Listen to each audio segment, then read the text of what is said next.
Hola, yo soy Trino Trevino y les doy la bienvenida al Club Tesoro. Thank you. Well, hello there. How are you? Very well, thank you. How are you?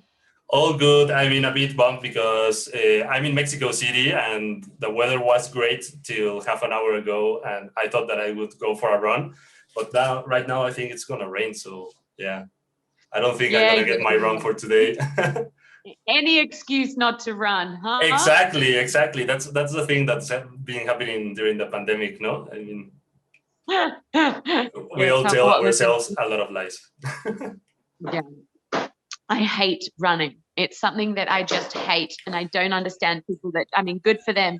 No, me too. I mean, I'm like a beginner in the running thing, but yeah, I mean, I'm trying to do my best, but it's not something that I really enjoy, but I love it more because I can go outside and the weather is great. And then, yeah, it's like my sunbath more or less, not only the running thing, you know, but yeah, I mean, yeah, here we are, and hopefully. At least you can eat more.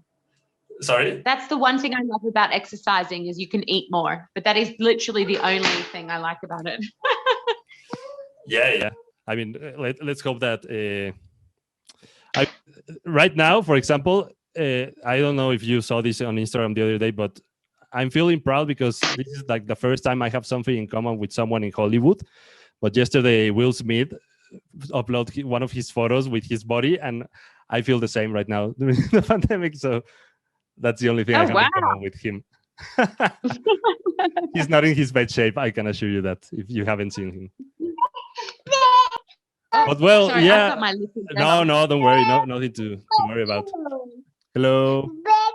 So yeah, I mean, well, the main purpose, if people don't know, you've just released a single, well, not recently, but it's doing super well right now. It's gonna be You with Carla Monroe.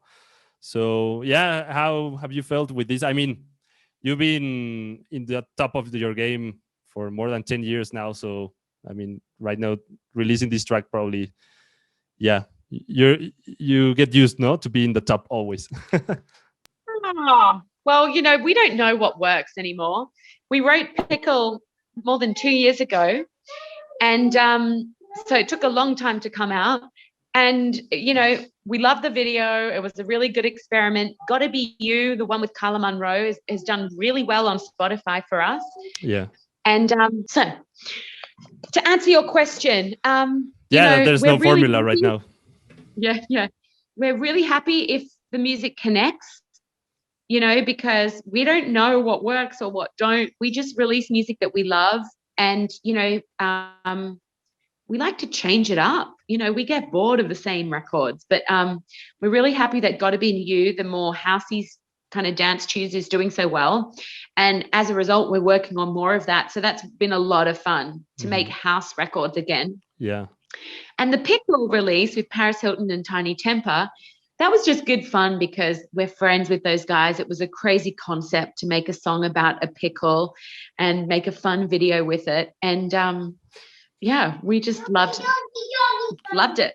Yeah. I mean, that's what music is for, no? To have a lot of fun and to release what you love. I mean, and if that is then a success, then it's the best result that you could have, no? That if you have fun and then you release this product and then it gets super successful, I mean, it's a perfect match for any music creator outside, no? I agree. It'd be so boring if we had to release the same music for 10 years. Crazy, huh? Yeah. And I mean, yeah, if people don't know, you guys are also songwriters, because a lot of people know you from your DJ side and what you show, etc. But of course, you've always been around in the songwriting scene. So yeah, I mean, right now that you said like there's nothing guaranteed on how to write something and it's going to be successful, like what have been your insights around what your songwriting process has been during this year or two? In the pandemic? Yeah. It's just been go with what feels good. You know, we've actually even written some acoustic records. We've gone back to our old songwriting days where we don't really care about the production and we just want to write a good song. So that's been really nice and like cathartic for us, actually. Yeah. We're now getting to the job of producing them up. So that's that's a challenge to make it sound, because we don't really know what sound we want to go at. Do we want to make something a bit more radio or for the club? We just don't know. Every day it changes. I mean, not that you don't know about if it's gonna result or not, but that you've been testing a lot of things, or formulas in the songwriting process. And how do you measure the success of a song? Should you measure it in streams?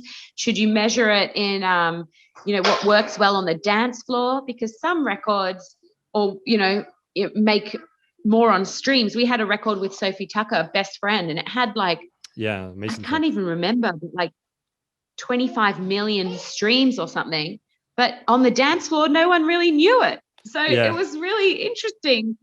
But now we're just making music that feels good, and we're going with record labels who love it. If one doesn't like it, then hopefully another one will. Sure. And that's really just been our mantra, is just do what feels good, and hopefully someone else will agree. For sure. And I mean, at the end, you guys been used to travel a lot, playing a lot of festivals, playing a lot of nightclubs, and right now, I mean, you've been doing a lot of live sessions, but more in a 3D world, no, like Tomorrowland or other festivals. And I mean, at the end, it's not the same feedback of being on stage and receiving the energy of the people. Yeah, it's not. It's amazing. Everybody's making such an effort to do something in these times, but nothing comes close to being at a real festival or at a real club where people are loving the music. It's really a special thing, our job, that we get to feel this every weekend. We're very lucky. And also, I think that when you can come out and play in festivals and clubs, etc., it's gonna hit different, no? The way that people's gonna receive the tracks that you already made. And I mean, like you said, a lot of your tracks have proven to be successful inside the streaming services. But when you're gonna see them performing on a dance floor, etc., I think that the feedback you're gonna receive is gonna be super special, no? That's what everyone's saying. Everyone's like, when it comes back, it's going to come back stronger. It's going to be amazing. And people are going to go nuts. And already there's these shows in the north of England that I think they sold 5,000 tickets last weekend. And in Barcelona, there was 1,500. And you can tell people want to rave. And I want to rave. Well, here in Mexico, they've already started also. I mean, in Tulum and in Playa del Carmen, Cancun, etc., all the area is really, really active. And a lot of... more like techno DJ, etc. But in general, everyone's doing super well there, and the people, you can see the faces. Everyone's super happy that everything is starting to roll out again, etc. But I mean, we couldn't be happier that that's coming. I mean, we knew beforehand that this was not something that one day from another everything was gonna be open, and then everything's gonna be like all back again. But I think that the way it's happening, it's starting to represent something, and at the end, the club scene is the ones that are really pushing the movement for us to go outside and to have a good time, no? So I mean, also I just wanted to talk about a super special track for me, because this is one of my favorite tracks from 10 years ago. So it happens to be that this summer you're gonna release finally the Avicii track "Don't Give Up on Us." Yeah. Wow. Well, we're still working on the production because we can't get it right. It's really difficult to get right. So it's going to be amazing though. When it's very difficult when you've had a record with so much history. You want to do. There's so much pressure. So just wish us luck. I hope we get the production right. No, of course it's going to be. I mean, since it's been tested 10 years ago, I mean, for me, it's like one of my favorite tracks from that era. And I mean, right now, coming it back again, for me, is like super special, because I mean, the first time that I met Tim in person, he was performing at TDC in Las Vegas, and he was playing this track, etc. And for me, it was like, it gives my skin starts to, So it's a beautiful record, and it's just I get sad every time I work on it, because I'm just like, to think what happened to him and what a genius he was. I wish he was alive and we could release it together. But good thing that you're still working on it and putting a lot of love to the track, which we hope that, I mean, everyone knows that it's an amazing track. So for sure it's going to be a summer hit. So if people don't know it, I mean, there's like some teasers of it inside YouTube, for example, etc., that you can catch up. So yeah, just to wrap this up, I would be very happy if you could share with us some advice or some tips for all the Latino girls that are trying to build their way as DJs and producers over here. So what would be like your best advice for them? I think, chicas, good luck, power to you. And I think focus on the music and the rest will come. I think, it takes a long time to learn how to make music, and less time now because programs are so much easier and cheaper to access than when we started. So I think there's no reason why we can't make as good a tune, if not better, than a lot of the boys. Mm-hmm. So good luck to you, chicas, and we'll support you the whole way. For sure. That's good to know.